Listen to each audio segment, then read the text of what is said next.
Hello everyone, I'm Bob Dean. I'm a CPA and a Chief Learning Officer. And I've spent my whole career in professional services. And today I'd like to talk to you about one of my favorite subjects, and that is learning and change.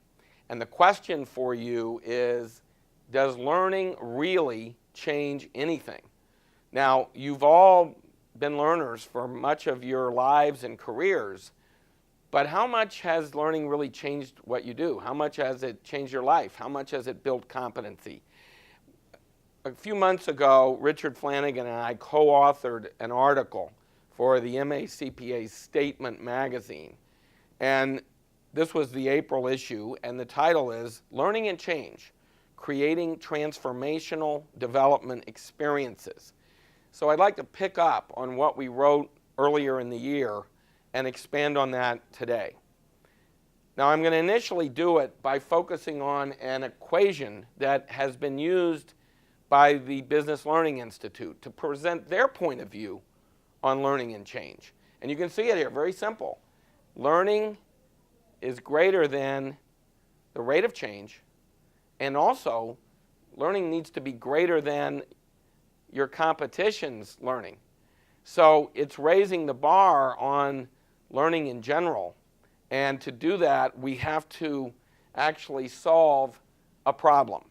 Because in my entire career, much of which was spent as a learning leader and chief learning officer in professional services firms, I have had to actually admit that we have a problem in the industry. And that problem is right here on this slide, that knowledge retention from event-based learning. Research shows that the results we get are not very good. That within 30 minutes of a program, a formal learning program, whether it be a class or a webinar, we lose actually almost 50% of what was covered. And within 2 days, we're down to 33% retention. So we've lost 2/3 of what was covered. But unfortunately, the results get worse. After 3 weeks, we're at 20% or less. So that has given rise to the concept of learning scrap. And you see this picture here of manufacturing scrap. Well, if we have 80% learning scrap from any learning event, imagine how a manufacturer could not run a successful business if they had that much scrap. Scrap is the residuals and the remnants of the manufacturing process that ultimately results in finished goods and a little bit of scrap. But in learning, unfortunately, we have a lot of scrap. Now, as a chief learning officer and someone who was responsible for the budgets of learning functions, this is actually pretty humbling because we spend a lot of money on learning and development, but we're obviously, as an industry, we're not getting the results that we should be. So I was in search of a solution to that problem several years ago, and I wanted to think out of the box about it. And so I found this book, which is called The Experience Economy. It was published in 1999 by Joe Pine and Jim Gilmore. And I had become a fan of the book and decided to become certified in the book and the models and frameworks of the book. Now, subsequently, this book has been republished, a second printing in 2011, 12 years later, by Harvard Business School Press. You can see the new image of the new book. It's a paperback. And then in the middle here, you see a treatise called Economic Sense, which Pine and Gilmore wrote at the beginning of the meltdown in our economy as they wanted to take a stand on how they felt experiences and the experience economy would be one of the things that would bring us out of the recession. So let me share with you at a very high level what the experience economy is all about. And this is a framework that's in chapter 1 of the book. It's called The Progression of Economic Value. And when I was certified in this book, I learned and the deep thinking behind this. But ultimately, what the authors have said is that for many years, we lived in an agrarian economy, and much of our economy was based on what was coming out of the ground. So, whether it was fruits or vegetables or wheat, our GDP was largely based on commodities. Now, over time, we became more efficient and effective at reaping and producing commodities, and we moved as an economy in the industrial era to goods and became more of a manufacturing goods economy. In the last 30 years, that has shifted to a service economy, and many of you are involved with the delivery of services. But what the authors found is that more and more the money was being spent by consumers on experiences, and that was going beyond services. So even service providers need to think about how to differentiate themselves by providing experiences to their customers. And then at the highest level, if you're able to get to experiences to go beyond that, is actually transformation. And now we're back to the whole notion of change, because when you are transformed, you are changed. Now let me give you a quick example of this in an industry that we can all relate to, and that's the coffee industry. About 25 years ago, a smart gentleman at what then was about to become Starbucks figured out that we have an industry that was largely driven by a commodity, and that commodity is beans. The coffee beans were the basic commodity for coffee, and they could be purchased for pennies. But ultimately, we moved to the Folgers can on the shelf. That became the good. We then moved to paying a little bit more for a waitress or a waiter to pour coffee in a restaurant. That's the service.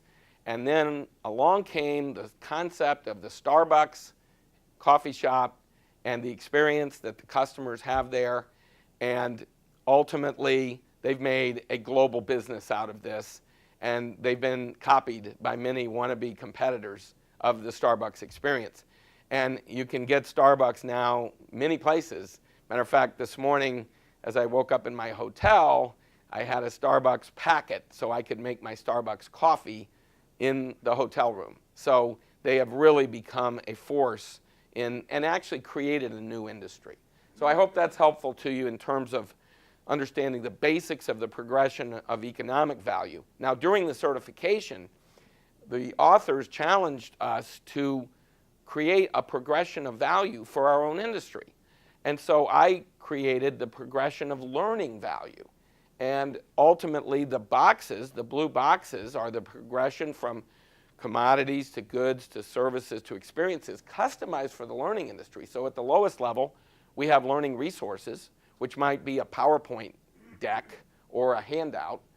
We move up to goods. We have off-the-shelf courseware, which could be like an off-the-shelf e-learning program.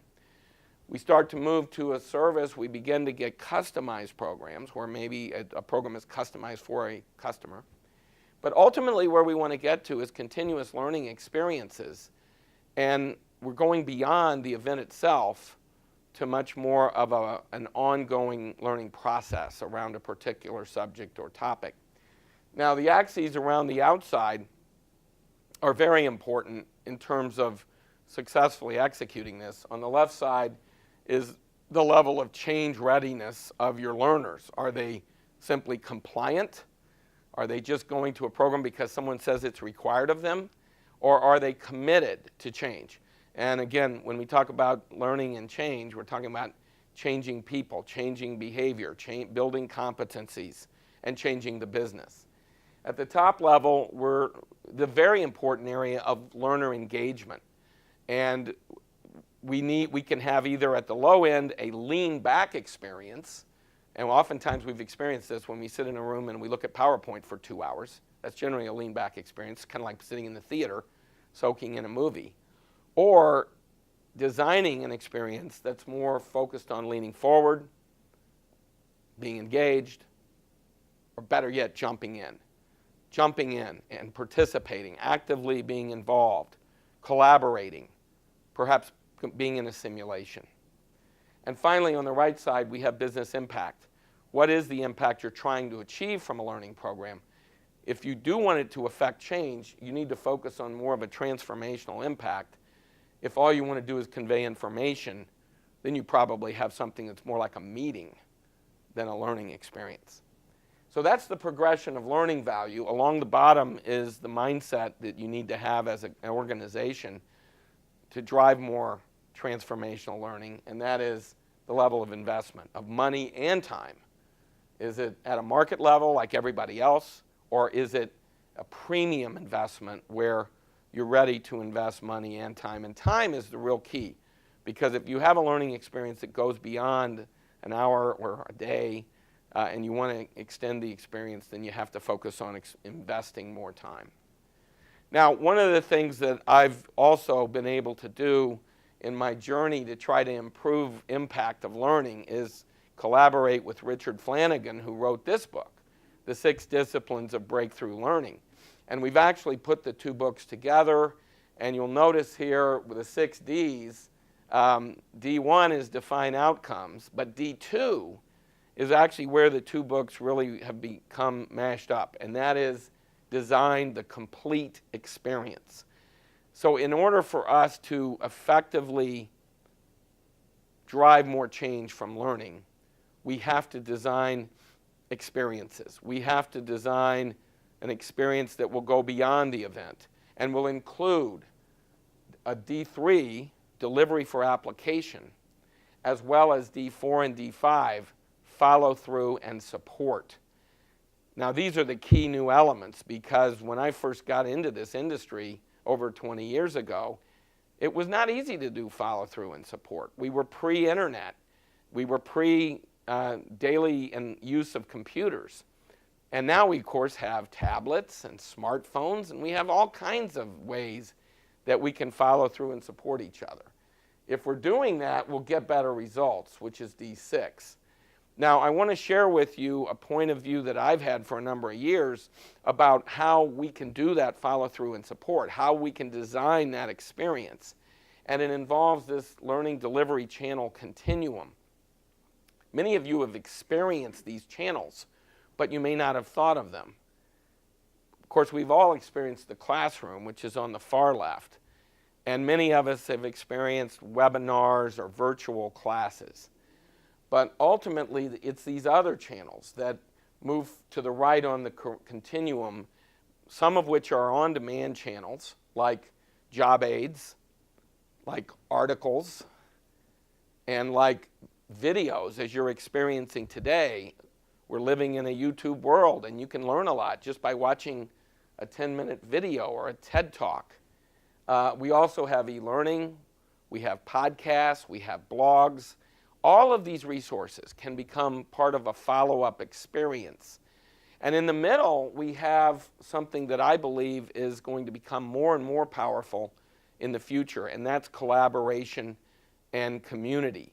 If a group of people are trying to learn a very difficult subject, a technical topic that is in the progress of being implemented, but they have to begin to prepare for it in their organization, wouldn't it be great if they could go to a webinar to learn the basics and then ultimately be part of a collaboration community for the next year, where they came back and shared experience and asked each other questions and talked about issues? And I think more and more we can design that type of an experience into our learning. So if we do all that, there is hope. There is hope that we can turn that arrow, that red arrow going down, and we can redirect it so that we can drive more impact, so that we can create learning that matters. And ultimately, in order to do that, we have to do it fast. So we have to plan for it. You can see the green arrow starts going up after 48 hours.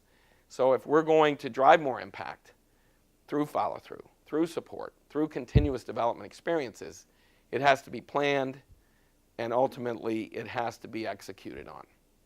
And if we can, you can notice there's no learning scrap on there anymore. So we've eliminated a lot of the scrap. So that's the focus of learning and change. The foundation framework for me around this is the progression of learning value. You've seen it earlier, and here it is again.